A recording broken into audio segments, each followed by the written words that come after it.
Alors, vous voyez dans le titre, hein, comment faire des dispositifs patrimoniaux et ou touristiques à prétexte. Vous dites déjà le titre, il est ringard. Ça commence. C'est justement pour ça qu'il est ringard que c'est peut-être intéressant de voir qu'est-ce qu'on peut faire avec ces dispositifs-là, après lesquels beaucoup de communes courent et essayent de mettre beaucoup de pancartes devant leur entrée de commune en disant « j'ai le label ville et villagerie, j'ai le label petite cité de caractère, j'ai le label ville poète, etc. etc. Avant d'aller plus loin, je vais juste présenter rapidement, parce que ça va pouvoir peut-être expliquer un peu qui on est. Quand je dis qui on est, je suis tout seul dans la structure. Donc, voilà. Donc ça s'appelle entre-lieux pour être justement dans cette notion entre-lieux, entre ces espaces. Ça va expliquer. Je travaille beaucoup sur ces éléments-là. Toujours entre quelque chose. Il va bien falloir qu'un jour j'arrive à être, pas entre les deux, mais sur quelque part. Et avec certains éléments qui est de dire, d'être dans une posture du guetteur. C'est pour ça que la première image que vous avez vue, l'expression artistique de Jean-Marc Bourrasso, qui était le guetteur de haute mer à Voiron dans les Deux-Sèvres cette fois-ci, si vous connaissez, c'est justement cette notion d'être toujours à l'affût de quelque chose pour pouvoir impulser et faciliter un peu les projets. Ça, c'est vraiment l'élément. Alors, pour arriver dans cette notion de partage, appropriation, expérimentation, on y reviendra, parce que c'est ces éléments qu'on dit depuis ce matin. Alors, qui en est? Ça fait 28 ans qu'on fait de l'urbanisme stratégique opérationnel. Donc, j'aide à créer des villes où il fait bon vivre. C'est-à-dire, quand on travaille sur toutes les communes, c'est qu'est-ce qui fait votre spécificité? On nous répond toujours, c'est un endroit où il fait bon vivre. Bon, une fois que ça a été dit aussi ce matin.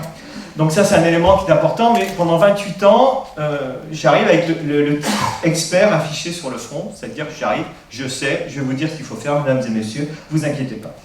Aussi, pendant ce même temps-là, je fais de la mise en scène, je suis comédien, donc 28 ans de mise en scène et scénographie, et j'aide à créer des spectacles où il fait bon vibrer. Là aussi, je prétends tout détenir, etc. etc. On vieillit un peu, on a quelques cheveux blancs et on se dit, mais finalement, peut-être qu'aujourd'hui, il faut peut-être repenser les choses. On n'est pas uniquement un expert, on n'est pas uniquement arrivé là-dessus avec sa grande gueule pour dire, c'est bien, il faut, il y a qu'à. Je me suis dit peut-être que dans les éléments, c'était de se servir de l'un pour enrichir l'autre et vice-versa. Et aujourd'hui, par exemple, c'est de se poser la question, même si ma multinationale où je suis tout seul, c'est de se dire, essayons de travailler avec d'autres personnes, et on est en train de monter avec d'autres personnes qui ont d'autres horizons, sociologie urbaine ou autre, et qui s'appelle le chemin de transverse, pour essayer justement d'avoir cette transversalité. Jusqu'à présent, j'ai beaucoup fonctionné en silo, entre guillemets. C'est-à-dire, si vous avez besoin d'études pour retenir vos meubles, vous me demandez, je peux vous les apporter, il n'y a pas de souci. Donc, il y a 3 éléments là-dessus. C'est, première chose, un questionnement autour de l'urbanisme. Les éléments qui étaient importants, c'est, aujourd'hui, par rapport à appuyer la réflexion, c'est de dire, c'est d'avoir une question de l'espace public et de l'usage du quotidien. C'est toujours entre les deux. Comment, sur ces espaces publics où aujourd'hui plus personne ne vit comme on a pu vivre autour, se rencontrer, partager, qu'est-ce qu'on fait? Mais on a l'usage du quotidien. De l'entre-deux. Toujours cet entre-deux qui, pour moi, est l'élément fédérateur aujourd'hui en matière d'urbanisme. Là, je dis pour moi, je mets un peu d'égocentrisme. C'est toujours ces franges-là entre l'espace public et l'espace privé. Et on s'aperçoit que quasiment la lecture des villes aujourd'hui, elle est influencée par rapport à ces éléments-là. Et l'autre élément qui est important, ce sont les franges. C'est-à-dire qu'on arrive, on a vu ce matin, il y a des projets qui sont sur les entités mêmes, mais ce qui est important, qui est très peu traité aujourd'hui, ou qui essaie d'être traité, tout à l'heure tu parlais Yvan des friches, des éléments qui restaient, sont des éléments qui sont importants. Ces endroits qui sont entre quelque chose, qu'on n'a pas complètement aménagé, pas complètement réfléchi, ou même si on avait réfléchi, parfois, c'est pas maîtrisé par le public, c'est plutôt maîtrisé par le privé. Et l'autre question qui est posée, c'est l'interface entre du bien privé, c'est-à-dire où chacun va travailler chez soi en disant « je suis chez moi, c'est joli, je me mets ma jolie clôture, mais qui est belle du côté de chez moi et surtout pas du côté de l'espace public », et par rapport à du bien commun. Et cette image est assez, cette photographie est assez intéressante, c'est pas forcément l'aménagement d'espace public qui compte, c'est tout le traitement, l'interface entre l'espace privé et la partie publique. Ça se résume quasiment à 60 cm. Mais si on réfléchit bien sur ces 60 cm, c'est là où on peut vraiment réfléchir et remodeler le paysage d'une ville, d'un bourg, et travailler autour de ces éléments. La question qui est posée, finalement, plutôt de travailler sur des grandes entités ou autres, la question que je me suis posée, c'est est-ce que si on travaillait sur l'ordinaire et le quotidien, qu'est-ce que ça voudrait dire? C'est-à-dire, globalement, si l'ordinaire complétait le monumental et se muait en extraordinaire. Et autre élément qui est ressorti, et on se rejoint beaucoup avec Yvan, je trouve là-dessus, c'est cette notion du cheminement, de l'ordinaire et du quotidien. Alors on a mis un vélo et un piéton là-dessus sur le groupe qui s'appelle Faire Territoire qui a fait ça. Donc je salue par l'intermédiaire de cette photographie. Mais aussi c'est le trajet aussi du quotidien par rapport à la voiture. C'est-à-dire qu'il y a le territoire de notre quotidien, c'est entre deux, quand on va le matin travailler, quand on revient chez soi, quand le soir on revient, etc. etc. Cet entre-deux-là est hyper important parce que c'est là où les choses se construisent quand on est sur le territoire, dont on apprécie un territoire ou pas au quotidien. En un mot, c'est revisiter le récit de la commune par le quotidien. Alors j'ai repris la phrase de Douglas Kennedy qui dit « Oh, crois-moi, tout le monde, je le dis bien, tout le monde a une histoire à raconter parce que la vie est un récit en soi. » Alors une fois qu'on a dit ça, certes, et comment on avance par rapport à ces éléments-là, il me paraissait intéressant. C'est de dire peut-être de le prendre à l'envers, mais ce matin ça a été dit aussi par Pauline, je trouvais très intéressant, c'est de dire et faire des contraintes, des opportunités pour constituer la base du récit. C'est-à-dire on inverse ce processus. On dit finalement plutôt d'aller chercher le beau, on essaye d'aller voir ce qui est une contrainte, ce qui est par exemple quand on dit qu'il y a des contraintes, submersion, etc. Comme a pu le faire Sainte, se dire la submersion ou l'inondation, c'est une contrainte, renversant le processus et faisant-en une spécificité.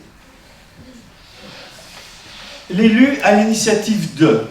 Alors, la loi MOP dit à l'initiative et sous la responsabilité des élus, le projet de vie collective induit une planification de l'aménagement du territoire et de la mise en place d'actions. Voilà, c'est fait. La loi MOP le met tel quel. Donc l'élu a une forme de responsabilité là-dessus, pas forcément être dans l'opérationnel, mais définir du projet de territoire.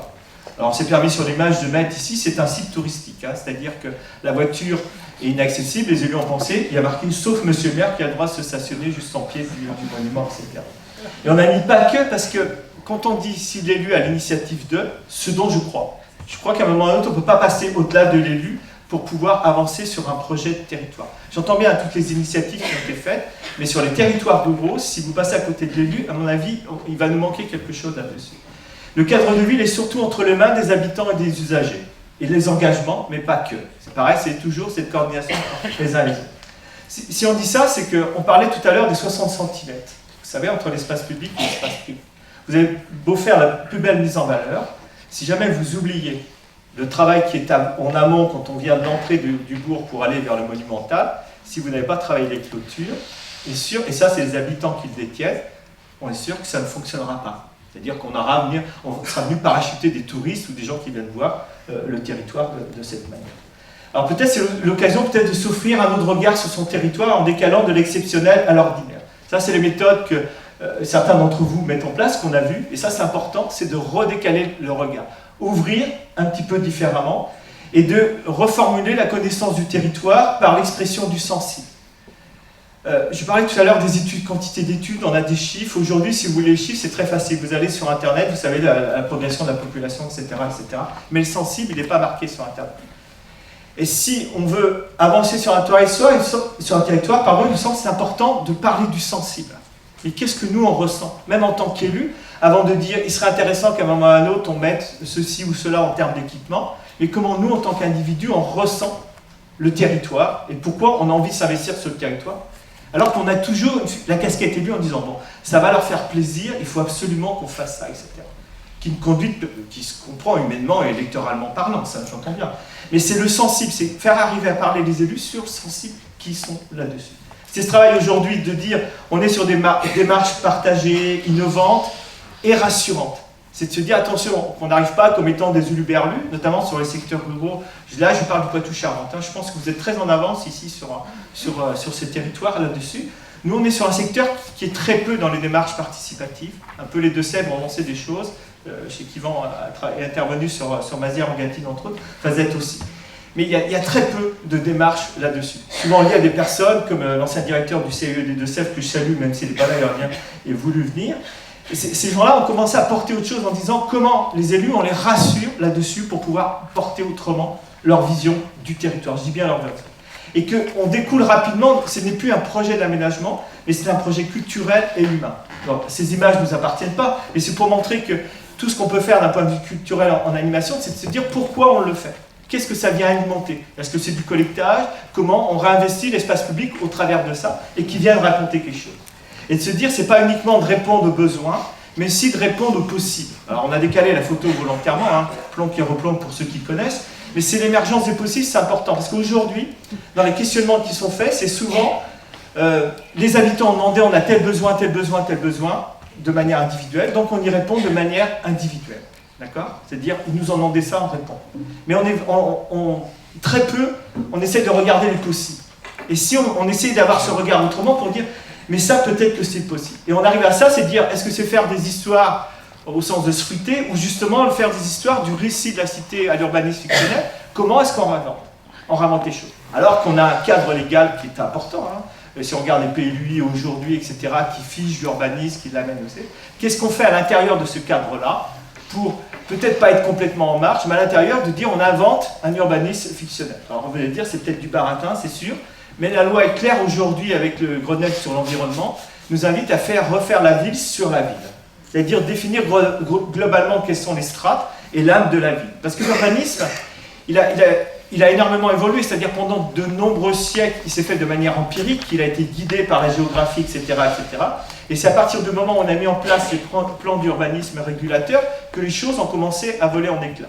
On est arrivé sur l'urbanisme pavillonnaire, un urbanisme à la parcelle. C'est-à-dire qu'on s'aperçoit qu'on a, et ça j'invente rien, hein, vous le savez mieux que moi, qu'on a beaucoup plus de surface à traiter. Et l'image qui est en bas, la photo, elle est prise d'un site patrimonial important dans une commune de Deux-Sèvres que je vais vous présenter après, qui dit cette maison-là, elle gêne d'un point de vue visuel. D'accord? Mais il faut bien que ces gens-là vivent aujourd'hui, c'est-à-dire qu'ils ont répondu, ils sont venus installer leur maison. Comment est-ce qu'on fait autour de ça? Et que l'objectif peut être sur un objectif patrimonial de l'autre côté. Alors est-ce que c'est un simple empilement ou une construction heureuse? C'est peut-être ça aussi, au moment de décaler, dans l'année, dans l'approche avec les élus, c'est de se dire arrêtons d'être sérieux un petit peu sur cette affaire-là, essayons d'être un peu plus dans l'émotionnel et dans le sensé, et essayons de faire du temps du projet un temps qui soit heureux. Notre ami Roland Counil avait mené un séminaire qui s'appelait « Le bonheur est dans le projet ». Et je trouve que c'est une belle image, en me disant, mais arrêtons de se dire c'est sérieux, il faut que, il n'y a qu'à, voilà. Non, non, sourions un peu en disant on reconstruit le projet autrement. Et que revivent les cœurs de cité, qu'est-ce qu'on fait autour de ces éléments-là?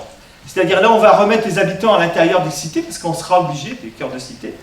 Si vous dites qu'il y a une pergola qui doit être mise en disant non, non, pour des raisons d'intégration, il ne faut pas le faire, on va se dire mais qu'est-ce que c'est que ça? Comment la part entre le privé et la part sur le collectif, qu'est-ce qu'on fait autour de ces éléments? J'en arrive donc sur cette thématique-là, c'est peut-être en se disant mais il y a des outils aujourd'hui qui sont l'acquisition de marques ou de labels, est-ce qu'on ne peut pas travailler à partir de ça? Alors, comment ça se déroule aujourd'hui? Alors, on l'a mis, c'est un prétexte pour réinventer le développement. Aujourd'hui, les petites cités de caractère, c'est vous avez un site, c'est-à-dire c'est des repères, c'est du haut lieu, c'est du montage. J'arrive pas à vous le faire avec la musique, vous imaginez comme une grande pub, quoi. Du haut lieu, du monumental, de l'exceptionnel, de l'inaccessible. Parce que ce que tout le monde a en tête, c'est ça, c'est-à-dire si on valorise le patrimoine, eh bien ça va vous faire venir des gens, beaucoup de cars avec des touristes, beaucoup de camping-cars aussi qui viennent s'implanter au pied de l'édifice. Et on est toujours sur le côté estampillage, tourisme et culture. D'accord? Mais ces éléments-là, c'est-à-dire qu'on en sourit entre nous, mais c'est l'image qu'on a derrière. Ces éléments-là, on se dit, sur des territoires, j'ai fait l'intervention la semaine dernière au niveau des petites cités de caractère, et je me suis permis de dire, écoutez, vous, communes qui voulez être petites cités de caractère, vous voulez faire venir beaucoup de touristes, posez-vous la question, ils ne sont pas encore là aujourd'hui. Depuis le temps, je pense que s'il y avait eu vraiment un réel intérêt, ils seraient certainement là. J'avoue que certains ont fait la grimace, mais bon. Donc ce qui est important souvent, c'est de se dire, c'est la mise en relief du monumental. On met de la lumière, on clash là-dessus. Et seulement, ces éléments-là atténuent la richesse du cadre de vie. Quasiment à chaque fois. On met tout l'argent là-dessus, et on oublie qu'à côté, il y a peut-être quelque chose qui est encore plus magnifique dans l'émotionnel, dans ce qui peut se passer. Et que dans la participation, elle est absente. Alors ça, je peux vous assurer qu'aujourd'hui là-dessus, on se dit, on va chercher des sous pour un label et pour une marque, elle est absente complètement. Et ce qui s'aperçoit, vous allez faire la plus belle mise en scène. Vous avez par exemple cette image ici, c'est sur une commune, c'est pas pour une petite cité de caractère, c'est une commune qui veut faire une charte architecturale pour valoriser son patrimoine. Seulement, quand vous rentrez à l'intérieur du bourg, avant d'arriver sur la qualité du patrimoine, vous avez 4 entrées qui sont traitées de la même manière avec des clôtures privées. C'est tout bête, mais en réalité, la mise en scène, c'est pas l'aspect stratégique, c'est toute la succession de petites choses qui ont été faites avant qui vous permettent de rentrer à l'intérieur du bourg. Et c'est justement à partir de ça, comme d'autres communes, comme chez Denis, je crois que c'est ça, là où se trouvent les roses et qui est devenu jardin remarquable, là il y a eu un vrai partage. Et c'est intéressant de se dire, ils se sont servis du patrimoine. Alors certes, ils sont allés avec le label Ville et Village Fleuri, mais ils ont construit un discours autour de ça. Et ce qui est important, et sur lequel moi je travaille aujourd'hui là-dessus, c'est de se dire à quel moment les élus, on peut les emmener là-dessus. Je reprends vraiment l'étape des élus, même s'il y en a parmi nous. Qu'est-ce qui crée l'étincelle autour de ça? Vous allez dire, oui, c'est ringard, c'est facile, on crée l'étincelle. Parce que généralement, l'étincelle, si on dit, c'est l'histoire avec un grand H. Alors, ce que vous voyez ici, c'est une gravure de Waron dans les Deux-Sèvres, avec son château en bas. Et la question qu'on pose, c'est le partage de la petite histoire. On pense l'histoire avec un grand H. Alors, j'ai un petit clin d'œil avec Elisa, parce qu'elle avait travaillé sur Waron, je crois qu'il y a quelques années là-dessus, sur l'inscription notamment de l'art contemporain sur ce site-là. Hein. C'est un grand Waron Deux-Sèvres, c'est un grand cabinet de curiosité pour faire vite, où il y a des expressions notamment artistiques, plastiques, qui paraissent très intéressantes, qui sont venues même à l'intérieur du bourg. Et quand on regarde, ils ont fait vraiment un travail dans le cas des petites cités de caractère, ils sont homologués petites cités de caractère. Le pointillé n'est pas anodin, c'est-à-dire que vous avez d'un côté le château, avec les bus qui viennent et qui repartent, et de l'autre côté, vous avez les habitants. Et là-dessus, 5 minutes, on va le faire. Et ils ont même travaillé en se disant, d'un point de vue artistique, et là, quand je dis ça, je n'attaque personne, je prends tout de suite les devants, je n'ai pas envie de me... Je dis, là, ce qui est intéressant, c'est que l'artistique était là à penser aux habitants en matière d'appropriation avec les profils, etc. Seulement aujourd'hui, la question de Madame le maire, c'est comment je fais, les habitants ne se sont pas appropriés l'art contemporain et vivent ça comme un élément qui a été parachuté sur place et qui pour eux trouve aucun intérêt. Non mais c'est intéressant, c'est de se dire, la petite cité caractère qui veut se développer, aujourd'hui, n'a même pas construit son discours pour dire comment je me sers de cette entité-là forte. Les gens le vivent comme une contrainte. Et qui porte le récit? Ça, c'est la question. Ça, c'est une commune qui est en devenir de petite cité de caractère. À gauche, vous avez un travail fait par les habitants, à droite, fait par un paysagiste. D'accord? Aujourd'hui, fait par les habitants, ça mobilise 15 personnes. Fait par le paysagiste, ça mobilise 0 personne. Je dis ça, c'est pas pour le paysagiste, il a fait un joli boulot, mais c'est lui qui a porté le discours, qui a dit on ouvre sur les vignes, on plante, on donne une jolie ligne directrice. Oui, très bien, c'est très joli ce qu'il a fait. Mais seulement, c'est pas approprié par les habitants. Les habitants, ils parlent tous du petit village qui a été aménagé 2 km plus loin. Et là, je vais vous présenter juste un exemple, ce qui a permis de commencer à tester sur ces formes d'approche. Ce site, c'est Moléon 79, dans les Deux-Sèvres, une petite cité de caractère en devenir volontairement. C'est-à-dire que l'objectif pour eux, c'était l'obtention de la marque, et quand la commission est passée, ils se sont dit, de toute façon, la commission passe, nous, avec tout ce qu'on a fait, ça va être accepté. Alors, comment ça se passe sur l'électricité de caractère? Mais ça évolue, hein, c'est vraiment, il y a un grand changement aujourd'hui, parce que quand ils m'ont demandé d'intervenir, c'était pour justement amener cette approche-là. Vous avez un niveau d'engagement par rapport aux actions, 3 grandes lignes, le patrimoine, l'accueil du public, l'animation. Le niveau d'engagement, c'est-à-dire de gauche moins, niveau d'engagement plus. Donc, si on regarde dans un tableau, en regardant, vérifiant les critères, la commune s'est dit, on est entre les deux en termes d'engagement au niveau du patrimoine. La commission a dit, c'est intéressant, vous êtes allé très loin quand même sur le patrimoine, vous avez mis beaucoup d'argent, vous avez réhabilité les choses, etc. Donc ça, c'est assez rassurant. L'accueil du public, la commune s'est dit, oh ben, on fait, d'un point de vue touristique, on accueille le public, c'est sûr, etc. Seulement, la commission dit, bah, au niveau de l'accueil public, c'est un peu unilatéral, il y a vraiment beaucoup de choses qui manquent encore sur cette affaire-là. Et en termes d'animation, la commune dit, bah, on a encore beaucoup de travail, mais on a fait là-dessus. Et quand la commission passe, j'invente pas, hein, elle dit, en termes d'animation, c'est pas très clair ce que vous portez là-dessus. Donc je vous laisse imaginer la suite, c'est que, est-ce qu'on doit raisonner comme ça sur le fait d'obtenir ce label-là et qu'est-ce qu'on porte autour de ça? C'est-à-dire que la situation qui est arrivée derrière, c'est refusé là-dessus au niveau de l'obtention de label. Et là, je peux vous assurer que monsieur Maire... Ah, là, ça marche pas le truc. Si, c'est bon, pardon. Donc ils se sont retrouvés dans une impasse. Et juste, je vous donne l'anecdote, même si j'ai plus que 3 minutes, c'est que monsieur Maire avait invité tous les participants sur un repas avec l'apéritif, tout, etc., etc. Et on lui annonce, juste avant de manger, qu'il n'était pas retenu sur le truc. Je peux vous assurer que le repas était difficile et a demandé qu'on lui lise le rapport. Il a été très déstabilisé.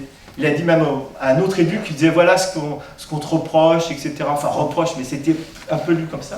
Il a dit t'en as d'autres à m'annoncer comme ça, okay. Et donc lui il se dit c'est fini, moi je jette l'éponge. Et là on a récupéré le truc, on a dit est-ce que, ok, vous êtes déçus, est-ce qu'on ne peut pas reposer? Est-ce que vous acceptez de vous réquestionner sur cette affaire-là? Est-ce que justement, ce n'est pas l'occasion de soulever un autre levier sur cette affaire. Et que dans le nouveau regard, c'était de revenir vers la population, et pourquoi pas la population jeune, pour dire, il y a peut-être autre chose à construire. Donc le premier élément déclencheur, j'ai pas remis la diapositive, mais c'est la première image où vous voyez le site, c'est-à-dire qu'on a repris tout le monde, moi j'ai emmené tout le monde, avec l'architecte des bâtiments de France et les élus, venez vous asseoir en face et regardez votre commune. Et même l'architecte des bâtiments de France, quand je parle sur le fait de relever le levier, etc., c'est de le faire aussi avec les gens, les techniciens qui accompagnent. C'est-à-dire que l'architecte des bâtiments de France a dit ah oui, j'imaginais pas que ça avait cette force-là, et que peut-être la question était mal posée au départ en termes de compréhension. On a fait un petit exercice de participatif au niveau des élus sur la vision partagée des enjeux. Et ça a été très étonnant. C'est là où ils ont commencé à réagir. Là, il n'y avait que les élus. Hein. On est là-dessus, on les fait travailler, c'est-à-dire feuille blanche, allez-y, marquez-moi 3 enjeux importants. Et là, c'est là où ils se sont aperçus que l'enjeu, ce n'était pas forcément le patrimoine, mais peut-être le petit village, le petit faubourg que vous avez là, au Saint-Jouin, qui est un ancien faubourg où on avait des tanneries, et qui était la base même de la ville de Mauléon. Et alors qu'ils n'avaient pas du tout travaillé comme ça. Donc l'occasion, ça a été de créer l'étincelle, en s'appuyant sur d'autres expériences qui avaient été faites, notamment par le Boulon dans le nord de la France, qui avaient travaillé notamment dans le secteur minier, et leur dire, voyez, ils ont fait une carte sensible avec les habitants. Et ça les a déclenchés en disant, ah oui, donc chacun, c'est pas la carte telle que c'est organisé sur le territoire, mais c'est la carte telle qu'elle est pressentie. Ce qui fait que la place du village central, du bourg, c'est sur le Vieux Condé, elle est immense, et que l'habitat, ils l'ont mis tout petit autour. Donc ça voulait dire que pour nous, l'espace public, c'était le point, le levier d'amorce, etc. Après, il y avait le Boulon par rapport à la Tour Eiffel, etc. etc. Et donc Mauléon a avancé sur cette manière-là, et quand on s'est promené avec les élus dans la ville, on a rencontré 2 personnes qui étaient des anciens qui travaillaient le cuir. Ils ont commencé à nous parler de ça, quoi. Le site où il y avait le village dont on parlait, le cuir, etc. Et on leur dit, mais est-ce que c'est pas là un levier intéressant pour vous? Et ils ont commencé à inverser. La directrice générale des services a dit, stop, on arrête. On arrête, on reprend tout dans l'autre sens, et on essaie de construire le projet. Aujourd'hui, donc, ils sont dans une intégration du projet avec l'implication des habitants. Ils ont commencé à créer une exposition autour du cuir, pour aller faire du collectage, la mémoire, etc., avec les anciens du cuir là-dessus. Ils ont organisé une manifestation, petite exposition, mais pas dans un lieu fermé, mais à l'intérieur des vitrines qui étaient fermées à l'intérieur de la petite cité de Caractère. Ils sont allés se déplacer, faire des villages, organiser des concours photos en conséquence. Ils ont même mis en place un lieu d'expression et d'écho du projet pour avoir un espace qui soit partagé. La seule retenue que je fais aujourd'hui, c'est que c'est les gens hyper intéressés qui se sont impliqués dans le projet. C'est-à-dire que le reste des habitants, ils n'ont pas continué à travailler là-dessus. Et c'est récent, hein, ça date de 6 mois. Et qu'il leur manque aujourd'hui à organiser des actions citoyennes. La difficulté, et ça je le mets comme un point attention, c'est qu'ils ont tendance à dire c'est bon, on est parti, on tient le bon bout, c'est parti. En réalité, non. C'est-à-dire que ça redevient une affaire d'élus, une affaire d'une association, et qui ne va pas plus loin. Et on les a alertés il y a 2 mois en leur disant attention, c'est bien ce que vous avez engagé, mais par exemple, ils sont en train de planifier l'aménagement d'un carrefour. Dedans, à l'intérieur du cahier des charges, ils l'ont mis clairement. Le cuir est un élément sur lequel on s'appuie, etc. Vous êtes à l'articulation entre le faubourg Intel et le centre-bourg. Donc ils l'ont mis. Mais ils ne vont pas au bout dans chaque élément. D'ailleurs, ils ne sont pas définis un programme d'action. Il faut qu'ils y passent. Qu'est-ce qu'ils font en réalité? Une fois qu'on a fait ça, l'élément autour du cuir, ils n'ont pas expérimenté et co-construit. On parlait de ces mots co-construction aujourd'hui.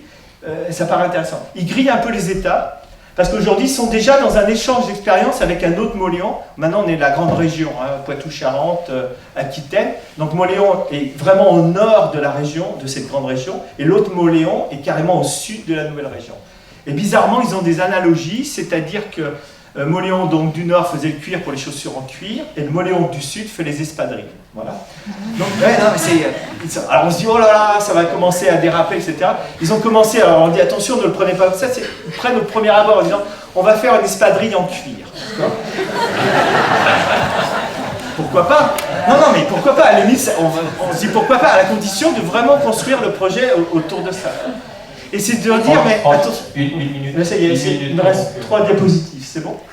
Et dire, mais attention, quand vous faites ces éléments en réseau, regardez que votre projet que vous allez écrire, et là-dessus même les autres petites cités de caractère, les autres appels à projets que vous répondez, comme Ville et Village Fleuris, là, ils fleurissaient dans n'importe quel sens, en disant, mais est-ce que c'est pas l'occasion de marquer ces jonctions entre le secteur du faubourg qui était lié au cuir, avec la partie centrale, etc., etc.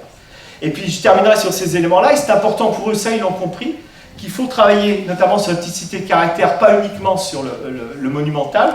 Il faut travailler sur l'émotionnel que ça procure, certes, mais sur l'intime. Et ça, c'est hyper important. C'est-à-dire qu'ils n'ont pas travaillé sur l'intime aujourd'hui, et ça pose une vraie question. Et là, on sait pourquoi, dans ces cas-là, dans ce type de projet, on sait pourquoi on balaie devant sa porte. Merci.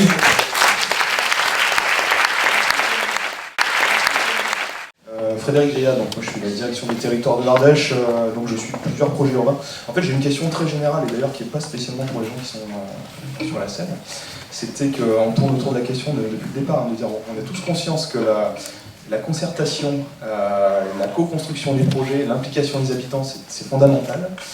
On a quand même un peu d'argent pour le faire, hein, notamment les projets qu'on défend avec l'État apportent quand même une large part de financement sur ces questions-là.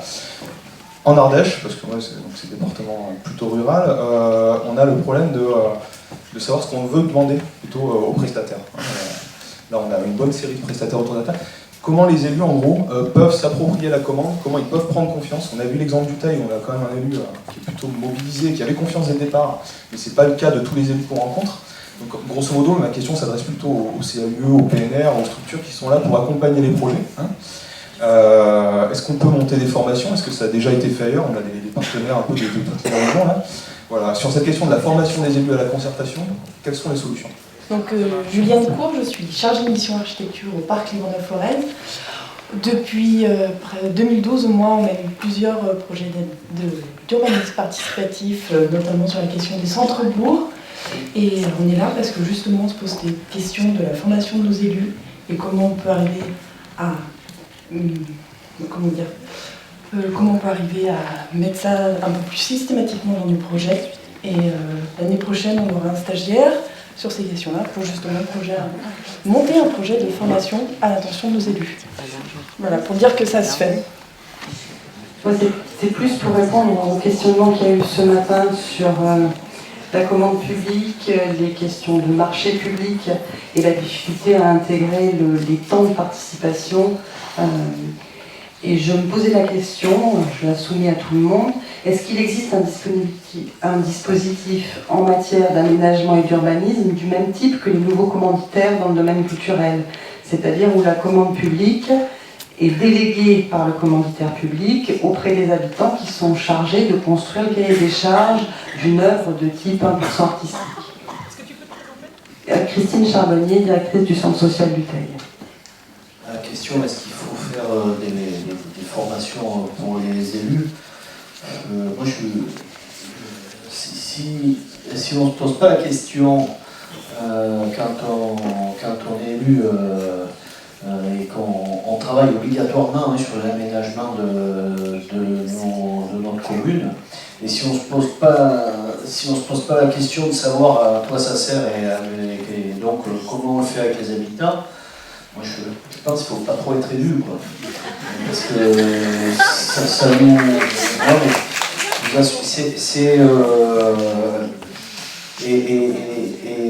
Je crois que vraiment c'est là-dessus qu'il faut insister. Je pense que oui, je veux dire, oui, nous notre formation quand même, c'est la question qu'on va se poser, c'est l'analyse aussi des résultats des élections. C'est quand même, on est élu, et nous, si on a une évaluation, c'est celle-ci, hein. Je crois qu'elle est quand même essentielle. C'est à travers ça qu'on est jugé. Et je crois que c'est justement le fil conducteur qui doit nous permettre d'aller discuter. On parle et quand on parle de bien-être dans une commune, c'est surtout qu'il faut que les habitants s'approprient leur quartier. Et ça, sinon on impulse, je pense qu'il faut s'entourer de gens qui soient en capacité de transformer l'intention politique. Je pense que ça, c'est vraiment, à mon sens, c'est vraiment important. Et d'ailleurs, je vous rejoins en disant que la formation, du coup, elle est sur le système de partenariat qu'on doit mettre en œuvre, mais sur le fond, et on ne peut plus faire pour les autres, quoi. À mon sens, ça n'existe pas. On doit vraiment être en capacité maintenant d'aller chercher ces partenariats, et c'est juste un prétexte pour que les habitants prennent la parole. Voilà, peut-être j'aurai l'occasion tout à l'heure d'expliquer en quoi le travail qu'on a fait nous a été utile. Je reprendrai peut-être la parole à ce sujet. Donc pour moi, formation, c'est plutôt sur une méthodologie, c'est comment on fait.